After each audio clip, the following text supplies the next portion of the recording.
Hi everybody, my name is Perry Gruber.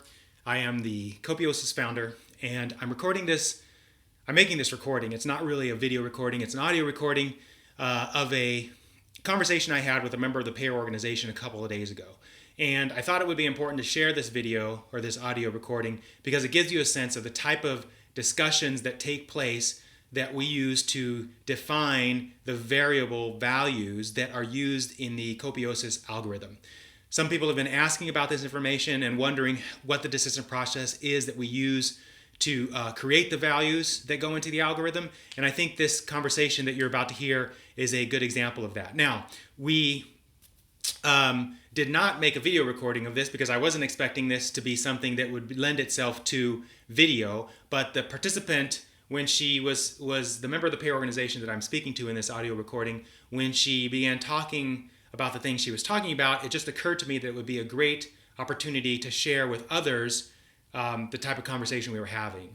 So the rest of this video is actually going to be just an audio recording of me talking with this member of the payer organization. Her name is Amelia, and we're going to be talking about the variables that are assigned to, or the values that are assigned to the variables in the Copiosis algorithm.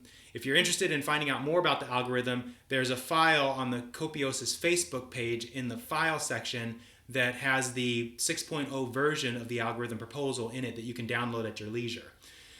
I really would like to encourage people to comment on this video and the audio recording and ask any questions that you have. I'm going to be posting this video and audio in the Copiosis Facebook group on Facebook, obviously. And if you have questions, please make your questions there in the comment section.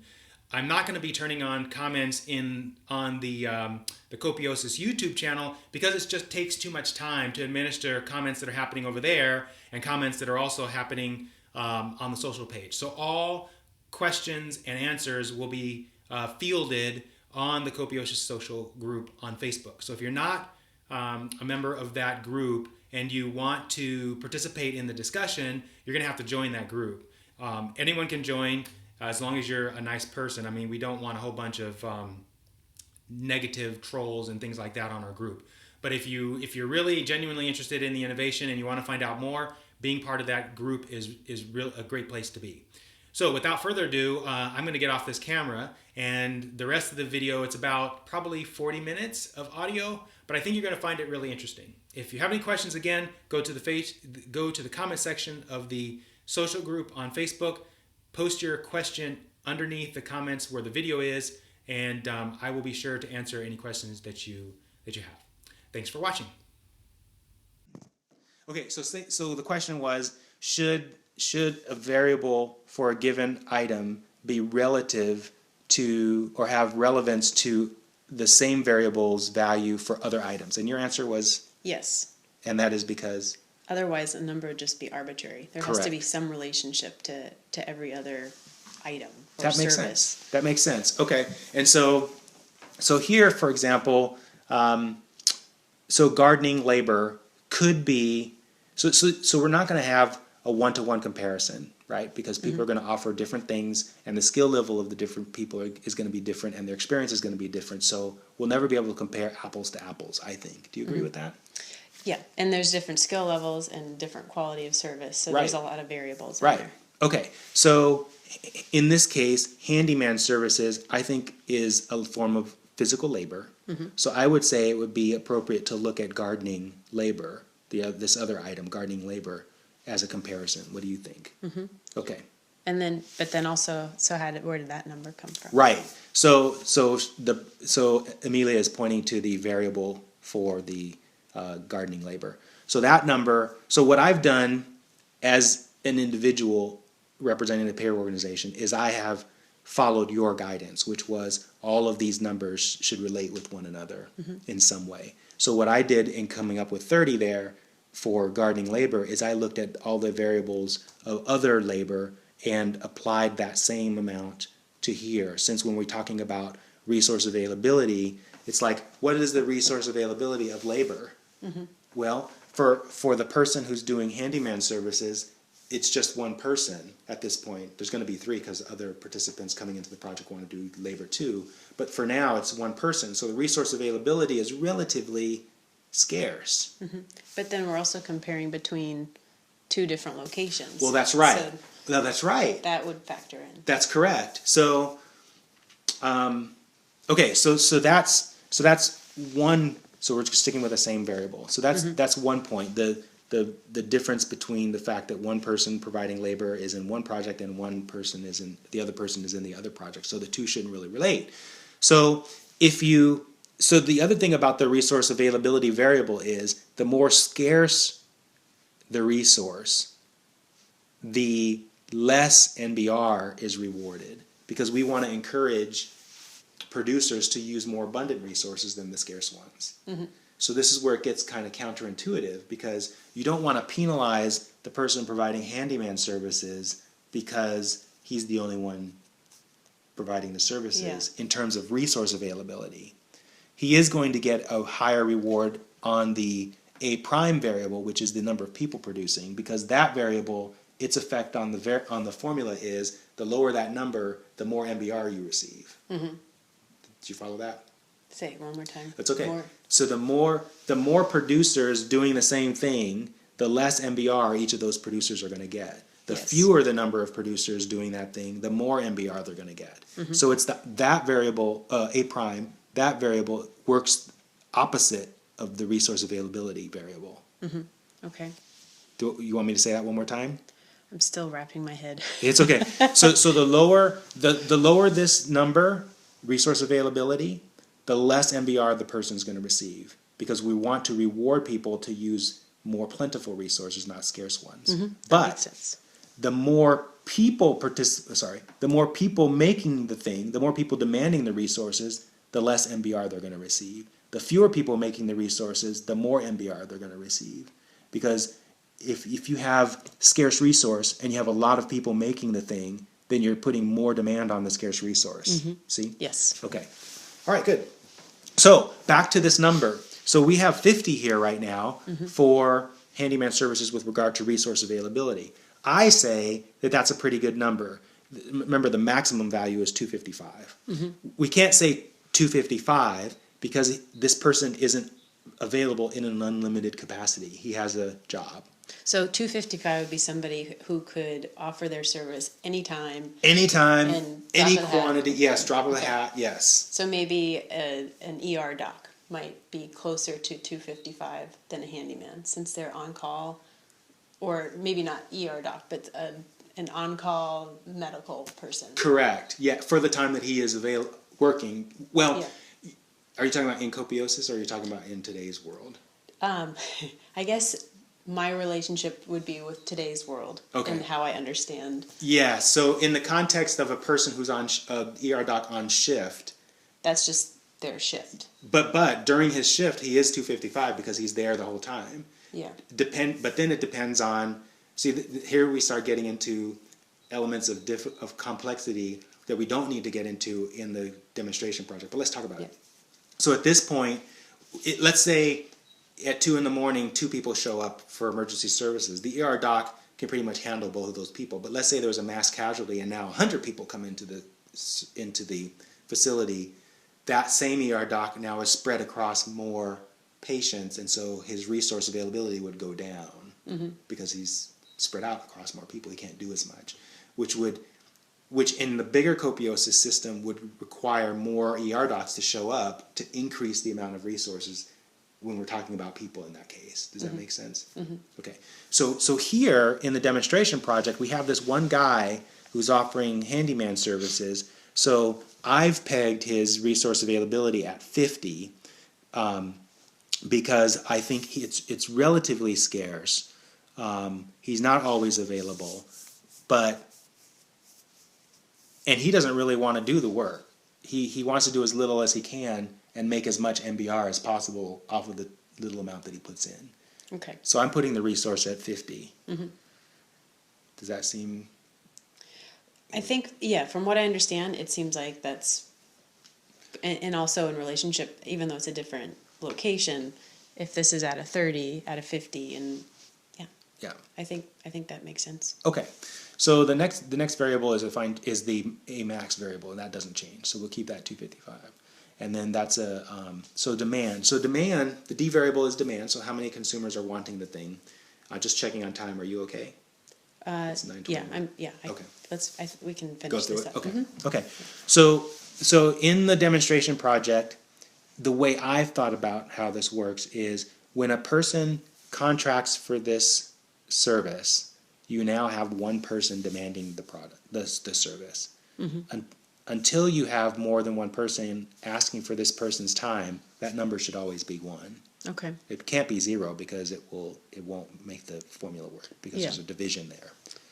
So are you okay with it being 1 for now? Mm-hmm. Okay. Yeah. A prime is the number of people producing the thing, so that's 1. Still 1. 1, right? Okay. And then CCB, that's a fine-tuning variable, so we'll leave that at, okay. So it normally is 1, but when this guy did this service, he was super meticulous. So he put in a cat door, and the cat door had a number of elements that could have caused injury to the children if the children played. This was at the preschool. If the children played with the cat door. So he was very meticulous to make sure that those elements were not there.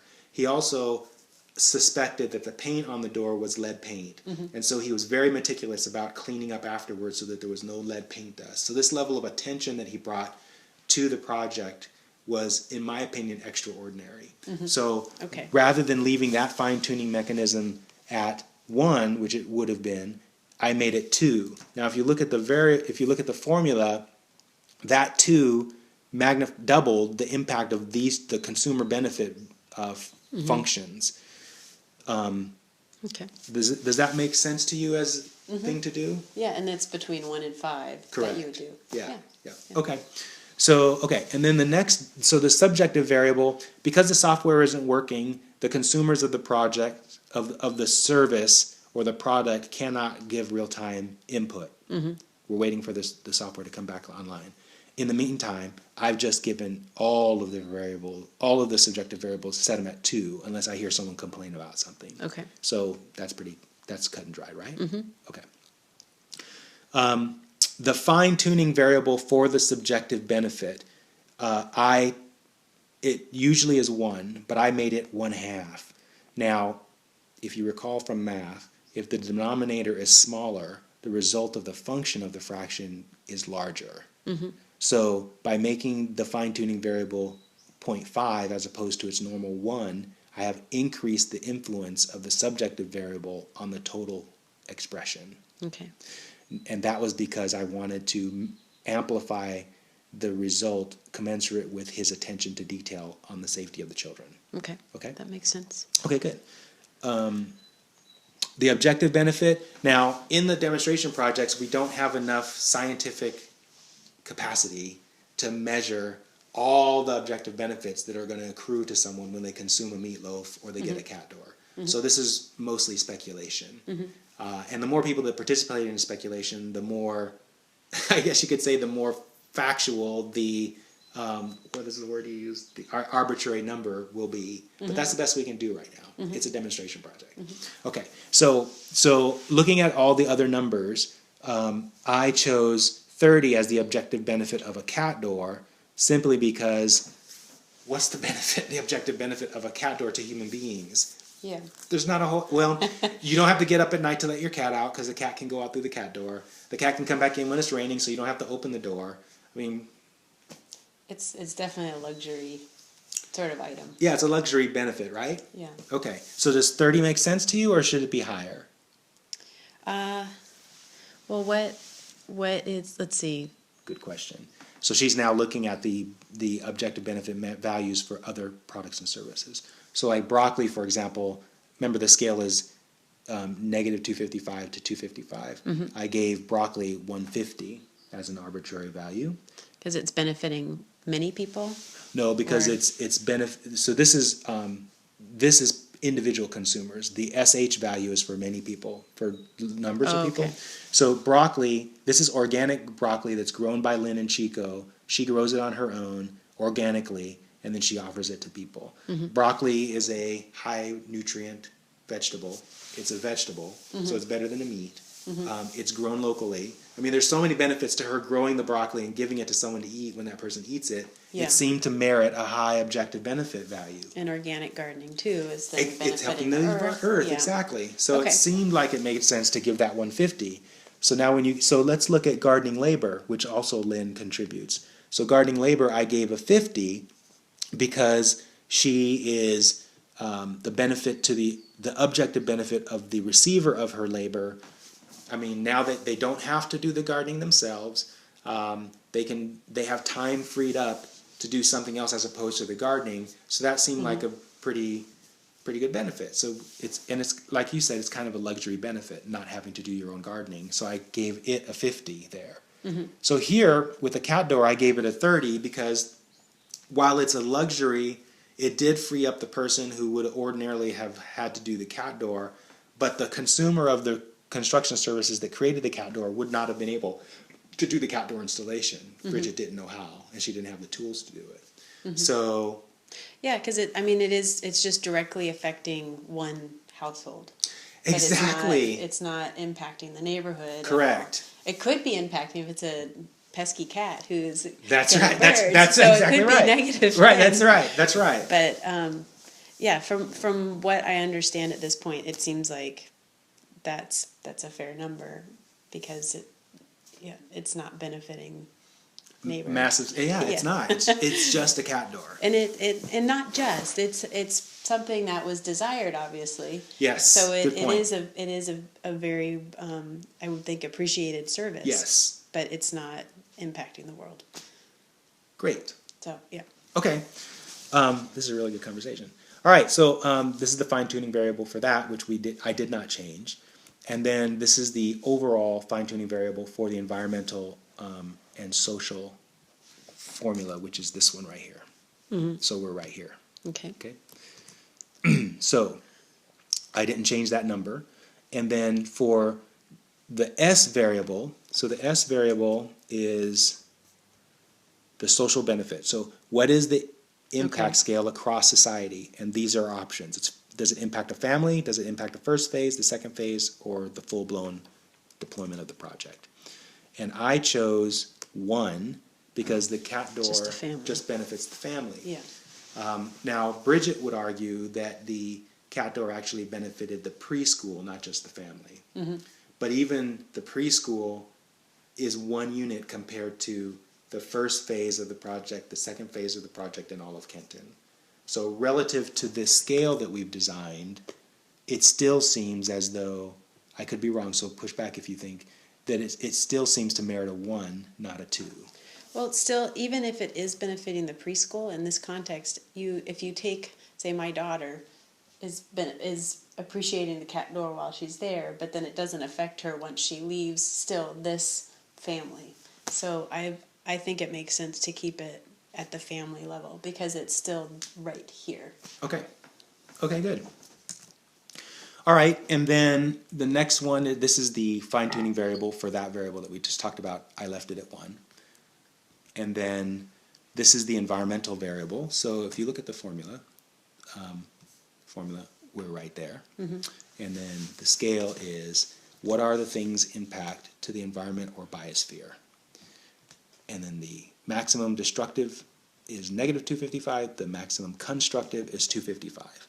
So looking at the service, which is putting in a cat door, I gave it a positive 5. So it's generally positive on the environment. Now, So he had his tools already. he had his tools He's using already. an existing door, He's using an existing door. and the cat door was already here. The cat door was already purchased for a long time. Now, the cats, speaking of your point about the cats eating birds, one of the cats used to eat birds, but we put a collar on it that now prevents it from doing that. The one wearing the Yeah, clown. the I was wondering clown about that. cat. So That's great. it's very effective. So she no longer eats birds, and she was eating birds like crazy. And then the other cat doesn't attack animals. So there's no detrimental environmental impact in that regard to killing things. The animals do go out and poop and pee, but that's kind of a natural impact. I can't think of any other detrimental effects other than consuming electricity, potentially the noise that was created when he was sawing, the potential lead problem which he remediated. There just wasn't a huge negative impact, but there wasn't a huge positive impact either. So rather than assigning it 0, I gave it a 5. I think that just trying to think of what else could be positive. There could be more value put on using things that are already there. I'm not sure. I'm just kind of putting out there please, yeah. The recycling aspect. But then again, the cat door was bought, I'm assuming new at some point. But then using the door that was there. So to have used another door, he would have had to taken the door off and put another one on. So that would have been a waste of resources, right? Yes. Yeah. Yeah. So in my mind, there was no environmental benefit of using the existing door because it would have been more work to use another door. Yes, and it's hard to fit indoors. Well, exactly. Yeah. I can't think of Me neither. anything at the moment. Okay. So I can't argue that number. Okay, great. All right, and then this is the fine-tuning variable for the one we just talked about, so that will stay at 1. And then the human effect, or this is the resiliency question. So this is the last variable. So with regard to so let's look at the definition. The definition is, what are the things impacts to the human population overall as expressed as resiliency? So it doesn't really do anything. Exactly, that's what I it's thought cat too. doors. Exactly, yeah. And it's hard because I'm sure that there's a lot of skill that you have to have. I don't know how to put in a cat door, so there's skill involved, and to do it well, you need those skills. And I don't want somebody coming in and cutting holes in my door unless they know what they're doing. I know, me neither. So I can understand where, you would want more points there just to express like this is a skilled job, but then they're reflected in the earlier numbers too. Right. Well, So let's talk about the skill, Yeah. because this was the subject of the post that I made. While it's true that we both would want the most skilled labor doing something to our house, why do we want to recognize the skill over the benefit in a gift economy? I think it's because somebody's worked hard. I'm myself, so I can think about where I'm coming from. Is I've put so many years into developing those skills, and as an artist, for me, it's hard to ever put a price on something because I want to be able to spend the amount of time that it takes to make something to my satisfaction, and that's where a system as Copiosis really works for me, because then I don't have to put a price on something. I can spend the time, and then hopefully the next person will appreciate it. But that said, I don't think that I would want the thing that I've spent years developing and then my creation being put into the same category as something that's just like slapped together and haphazard. So I think that's where it's hard to really figure out what's the balance, and skill's important, but then what you're talking about of how does it benefit people and how does it benefit society, and I understand why those two aren't specifically hand in hand. There are different ways of being measured. They are, and doesn't, as an artist, when you produce something, doesn't your skill and experience show up in the benefit as expressed by the quality and the durability of the thing that you've created and the beauty of the thing you've created? Not always. Not always. Because let's say my husband just did an installation sculpture for a hospital. So he built this 4 30-foot panels. It's a sculpture out of aluminum and polycarbonate. And so he installed this into their lobby, and it's gorgeous and very thoughtful. But in terms of what the benefit is, some people may find a benefit in art and others may not. but the skills that he had to use, and then also the resources to produce this, were great. And Great, you mean in quantity, massive quantities, or It- great? How do you mean great? quantity of the materials, and quantity of the time, and his education and his experience as a sculptor. So it's something that he entirely came up with the concept, and so it's his. Nobody else could have just done this, but the average person coming in may or may not appreciate it. So if he's been asked to produce this, I've been trying to figure out how this would fit into Copiosis and be, I guess, I can't think of the right word, but how it would be valued, Rewarded. I guess. Yeah. Since he was asked to do it, it was a commission, but then if, I guess it would be a need from the hospital if they need a sculpture. But then how do you actually judge the value Right. versus the time and the effort that goes into it? Right. But then again, he wants to do, like, he loves Well, that's the creating art, thing, so- right? That's the thing. So that Yeah. the I was going to say, well, isn't the time that you put in and the skill that you develop as an artist, isn't that an intrinsic reward to yourself? Didn't you experience joy, maybe some frustration sometimes, in the process of gaining those skills and experience as a developing artist? Is that, in a gift economy, isn't that the value of skill and experience? Is the journey, not the destination of now I have these skills and experience? It is, but then there's the other side of he's creating this piece that's it has specific boundaries because it has to be in the lobby, and it has specific colors and requirements. So it's his creation, but it's not something he would have created if he were just making his art. Right. So then it seems like there should be a different way to value it if it's something that somebody specifically asked for versus I'm creating art, and then somebody has to be drawn to it. I agree with that.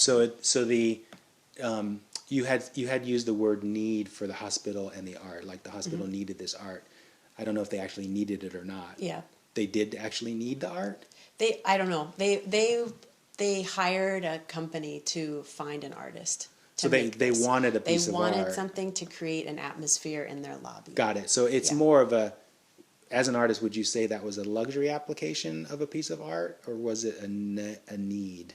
It was definitely a luxury. That's what I thought. Okay. So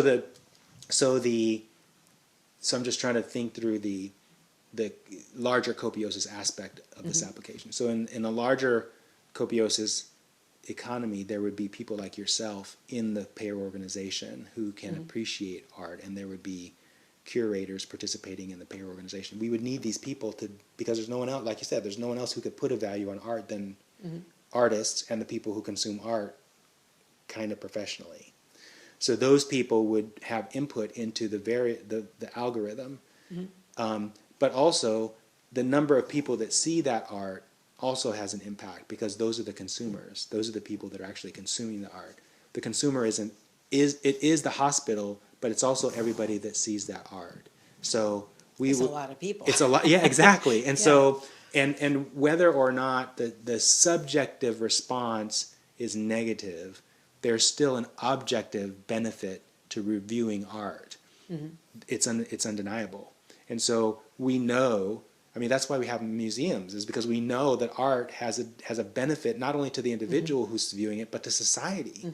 So when your husband created this sculpture, he created an artifact, if I may use that word, a cultural artifact that will stand the test of time, and it will be viewed probably by, I want to say millions, but at least tens of thousands of people in the lifetime of that piece of art. So the algorithm would reward your husband initially for the creation of the art, and then every person who sees the art triggers a reward to him as well. So there's this ongoing residual reward that occurs to him. So if you were to relate it back to capitalist society, it would be kind of like the book. Like every time the book sells an art, the author then would receive the royalties. That's right. But then how, on a larger scale, if it's applied worldwide, how do you ever keep track? of how many viewers, or like how do you know if 10,000 people have seen this? Well, there's a lot of ways to do that. One way is you stick a payer organization member in the lobby where the art is. They do it today. So like Yeah. if you notice when you're driving or riding your bike through an intersection, sometimes there will be a person on the corner sitting in a chair with a clipboard. That person is counting the number of people that go by. And at the end of the day, they use statistics to say, okay, this person measured 50 people, I'm just making up this number, 50 people in the course of an 8-hour day. We can assume then that over the course of 365 days, weather phenomena being equal, this many people are going to pass through this intersection. The same thing can be done with a piece of Okay, art. so you just estimate after you find out. Okay. Yeah, it doesn't, the numbers don't have to be accurate. They have to be robust enough to create what the producer believes is a fair reward. Okay. That's all it has to do. Because this is a gift economy. It's not a monetary economy. Hopefully people will see that your reward is a reward. It's not a it's not entitlement. It's not a right. It's not like a salary, like you put in these hours and then you, as a result of putting in these hours, you deserve this salary. Because if you don't get it, you can't meet your needs. It's just a reward. I know we were talking about this last night. So what if, because he's an artist, a working artist for another artist, and then does his things on the side when he has time, which is not a lot. But then we were trying to just even begin to wrap our brains around, what if we didn't have to worry about our mortgage and clothing and food and education and medical, like all the things that stress us out every day. And it's almost not possible to imagine like not having these stresses. And it would be amazing. Yeah. I mean, it really would be a wonderful world to live in, It to really be able to would. focus on, what really makes us tick. But it's hard to comprehend that. It is hard to comprehend it. But you comprehend, don't you comprehend it enough to want it? Oh, definitely. Right? Definitely. Right. But I think that's where it's so hard to get away from how does money work now and trying to apply that to the reward system, because to be able to take away all of the responsibilities that we have with money, and if we don't have to worry about that, then you can start thinking about, well, it really doesn't correlate with money. And I'm glad you call it a reward and not something else, because Not a point, for example. Yeah. People like to call it points, but it's not a point, it's a reward. And so there's some people, Amelia, who argue with me on the semantics of reward versus a payment. But there's a huge psychological difference between, I'm going to pay you, Amelia, for producing for me a piece of art, versus I'm going to reward you for producing this piece of art. The reward, first of all, the reward is not coming from the person that you did the art for. It's coming from this third entity, community, society. Secondly, you don't deserve a reward. The reward, it's like, I don't know if you remember the last time you got a reward, but it was probably a surprise. I can't remember. Okay. For me, in my corporate world, whenever I got a reward, it was a surprise. I didn't know I was going to get a reward. Yeah. The people just bestowed it upon me because I did a great job, but I didn't know that they were watching me do a great job. That's how rewards work. They're not deserved. They're not expected. They come out of nowhere. That's what a reward is, as opposed to like a payment, which is something you're expecting to receive after the fact. So yeah, it is somewhat incomprehensible to think about a society where none of the stressors exist, and yet that is where we're going. And so, and because it's so fantastical just to think about it, for me, it just makes me want to have it more. Now, I think just to back up a little bit about the reward idea, I'm also thinking about and have been wondering, how do you, and maybe this doesn't matter, because you actually do talk about people who are going to do something hoping for the reward and people who are just going to do it and then the reward follows. Right. So how do you encourage, I guess, genuine expressions of what people are doing, and then how do you differentiate between like, okay, I want this, so I'm going to do whatever I can, or I mean, maybe it doesn't even matter. It doesn't. We don't try it, because there's some people whose conditioning is so strong that they're going to do it because they want the reward. And then there's other people who will do it because they want to do it. And in most cases, in my opinion, the latter group produces better work than the former group. The people who do the thing because they want to do the thing produce better work than the people who are doing the thing because they want the reward.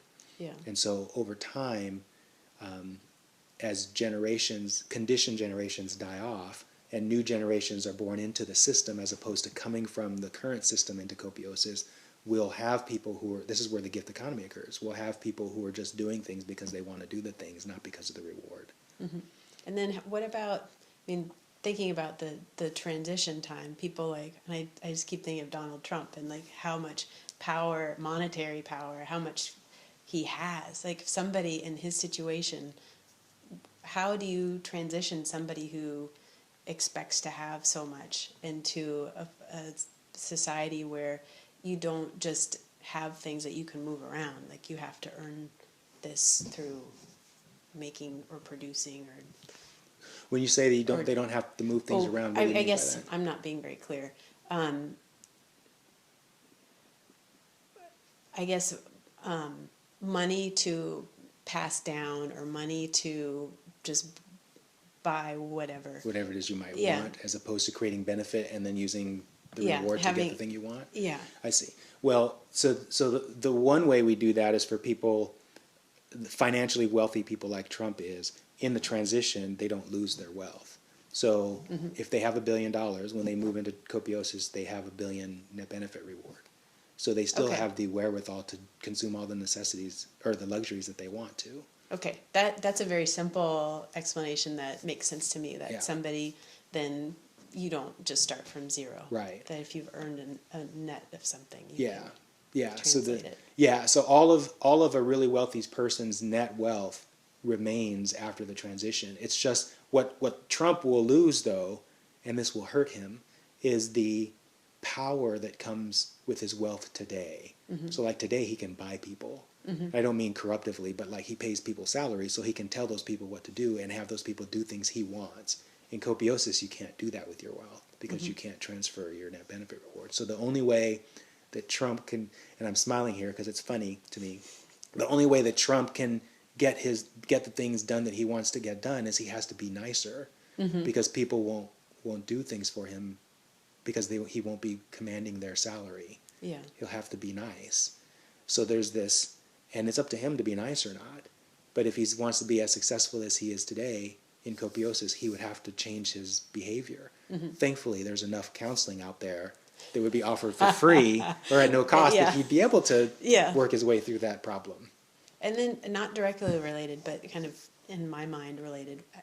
So if you were talking about clothing is provided for everybody, say, how do you actually manufacture all the clothing that's needed if it's people producing things because they want to? Do you still have a factory setting where you're producing? Yeah, so today, me and my business partner Mark, we talk about this a lot. It's the question we ask is, why aren't there more people starting businesses? And the answer is, and I know one of my best friends is this kind of person, some people don't want to be starting things on their own. Some people just want the day-to-day 8 to 5 job role. Yeah. And those people are going to perform those jobs until automation takes over those jobs. So there will be plenty of people who don't want to rock the boat, so to speak, in their in their personal reality to do those jobs for some time. But eventually, like I said, as people die and new people come into the world, there will be less and less of those people. But I think that's going to time perfectly with automation so that Okay. the clothes that we want eventually will not be made by people at all. They'll be made by machines. Okay.